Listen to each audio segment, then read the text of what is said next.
How many remember Pelle Pelle? In the early 90s, fashion was like a high school lunchroom. Everybody sectioned off in their own little cliques.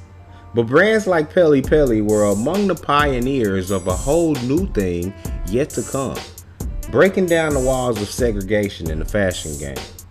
Pelle Pelle played a part in a stylistic revolution that created the aesthetics of hip-hop in the 80s and 90s. But over the years, Pelle Pelle has all but disappeared from the lexicon. Ever wonder why? Well, let's find out. I'm Nate the Great from TakeFlight214.com, and this is the rise and fall of Pelle Pelle.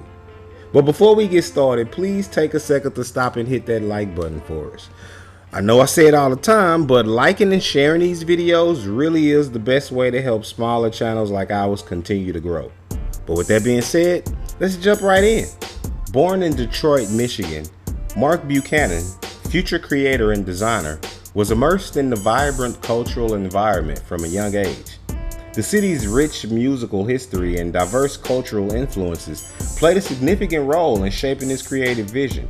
Fascinated by fashion, Buchanan started sketching designs and experimenting with fabrics during his teenage years. His early passion for creating unique clothing laid the foundation for what he would later create.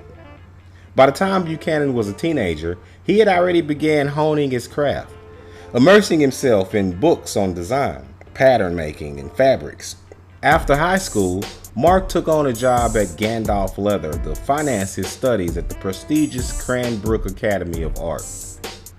While working at Gandalf, Mark soaked up experience as well as gaining a good working knowledge of the business. And by 1978, he felt that he was ready to embark on his own journey, so he launched Pelle Pelle. Considering his experience in the leather goods market, the first collection heavily leaned on leatherware. And interestingly enough, Pelle Pelle just translates to leather in Italian. Simple, yeah, but it worked because none of us spoke Italian. A good portion of his early success was due to the city workers who were looking for ways to show off what they had earned in year-end bonuses from working at the Motor City factories.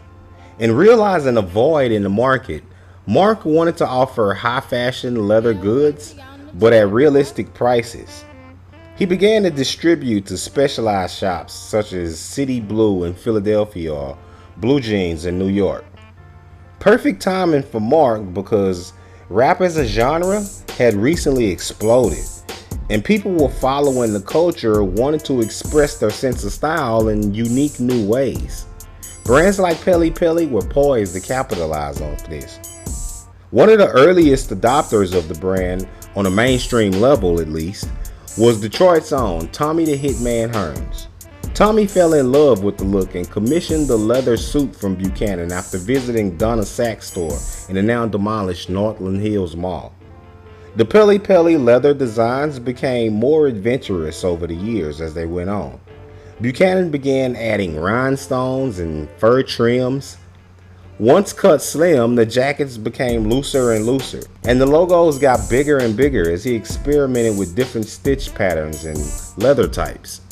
As Pelle Pelle's popularity grew, they began being accepted by celebrities and consumers alike. Mark's designs were popping up in TV shows like Martin, Fresh Prince, and Cheers, and at that point, they were breaking into the cultural zeitgeist. Pelle Pelle actually predated many of the brands that we now see as opening the door for streetwear.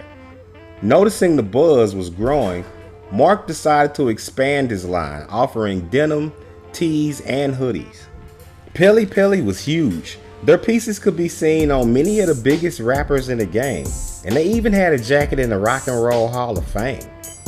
However, as the 2000s rolled into the 2010s, Pelle Pelle began experiencing many of the same problems that befell all of the other pioneer brands: changing fashion trends. As the progenitors of what we now call streetwear began to gain more attention, the bold, oversized look of Pelle Pelle started to fall out of favor.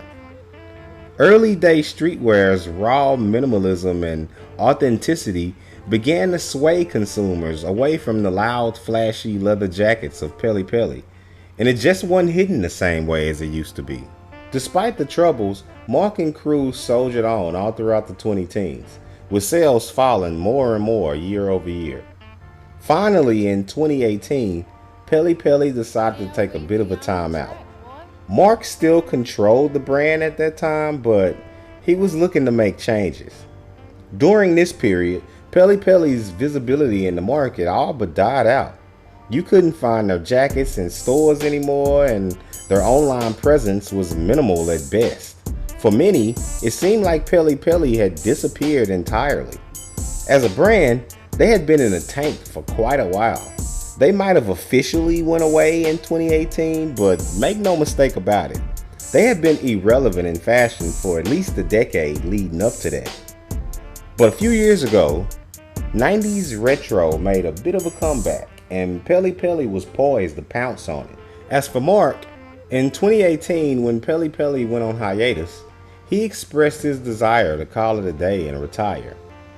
They licensed the brand to Too Shy, a wholesale retailer based in Denmark.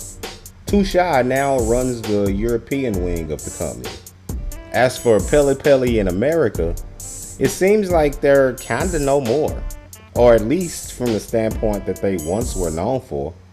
After 40 years of business, the creative mind behind the brand seems to feel that he's done enough, and now he just wants to kick back. But what do you think? Were you a fan of Pelle Pelle back in the day? Do you still own any of the pieces? Hit us up in the comment section and let us know. And if you made it this far, then I really hope that you smash the like button for us, because it clearly means that you liked the video because you watched the whole thing. And if you want to be updated whenever we drop a new episode, then don't forget to hit the subscribe button and then the notification bell. That way you will be reminded whenever a new video drops. But with that being said, I'm Nate the Great from TakeFlight214.com signing out until next time. Peace.